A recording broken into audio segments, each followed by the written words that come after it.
കരുമത്രയിൽ UDFന്റെ നേതൃത്വത്തിൽ തിരഞ്ഞെടുപ്പ് കൺവെൻഷൻ സംഘടിപ്പിച്ചു. ഏപ്രിൽ 9 നടക്കുന്ന നിയമസഭാ തിരഞ്ഞെടുപ്പിൽ വടക്കാഞ്ചേരി നിയോജക മണ്ഡലത്തിൽ നിന്ന് UDF സ്ഥാനാർത്ഥിയായി മത്സരിക്കുന്ന PN വൈശാഖിനെ വിജയിപ്പിക്കുക എന്ന ലക്ഷ്യത്തോടെയാണ് കരുമത്രയിൽ UDF ബൂത്ത് കമ്മിറ്റിയുടെ നേതൃത്വത്തിൽ തിരഞ്ഞെടുപ്പ് കൺവെൻഷൻ നടത്തിയത്. Block Congress committee vice president K Chandrasekharan ഉദ്ഘാടനം ചെയ്തു. സന്തോഷ് എറക്കാട്ട് അധ്യക്ഷത വഹിച്ചു.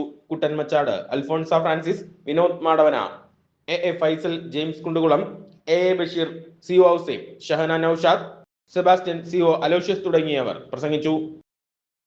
മാവേലി സ്റ്റോറുകൾ തുടങ്ങിയിരിക്കുന്നത് അവിടെ ചെന്ന് കഴിഞ്ഞാൽ നിങ്ങൾക്കറിയാം, ഇന്ന് സബ്സിഡി സാധനങ്ങളൊന്നും ഇല്ല എന്ന് മാത്രമല്ല, മറ്റുള്ള സാധനങ്ങൾ മാത്രം വില കൂടിയത് ഓപ്പൺ മാർക്കറ്റിൽ കിട്ടുന്നതിനേക്കാൾ കൂടുതൽ വില കൊടുത്തിട്ട് വാങ്ങേണ്ട ഗതികളിലേക്കാണ് നമ്മളെല്ലാവരും നീങ്ങിയിരിക്കുന്നത്.